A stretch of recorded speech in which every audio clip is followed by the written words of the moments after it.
ఆపదలో ఆదుకునే ఆపత్కాల నిధి. కిషోర్, సుధా ఒక అందమైన ఇంట్లో నివసిస్తున్నారు. వాళ్ళకి కొత్త వస్తువులు కొనడం, సినిమాలు చూడటం చాలా ఇష్టం.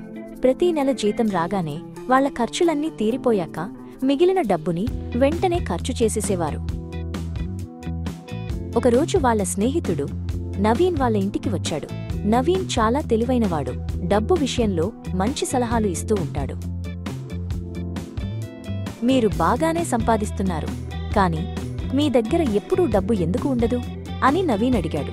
కిషోర్, సుధా ఒకరి మొహం ఒకరు చూసుకున్నారు. మేము ప్రతీ నెల అన్నీ కొనేస్తాం, తినేస్తాం, చూసేస్తాం, అందుకే డబ్బు మిగలదు అని సుధ చెప్పింది. అవసరాల కోసం కొంత డబ్బుని దాచుకోవాలి కదా అని నవీన్ అడిగాడు. నవీన్ వాళ్లకి ఎమర్జెన్సీ ఫండ్ గురించి వివరించాడు. కనీసం 3 నుండి 6 నెలల ఖర్చులకు సరిపడా డబ్బుని ఒక ప్రత్యేక ఖాతాలో దాచుకోవాలి అని చెప్పాడు. అది ఎందుకు అని కిషోర్ అడిగాడు. ఎప్పుడైనా ఊహించని ఖర్చులు వస్తే ఈ డబ్బు మనకి చాలా సహాయపడుతుంది.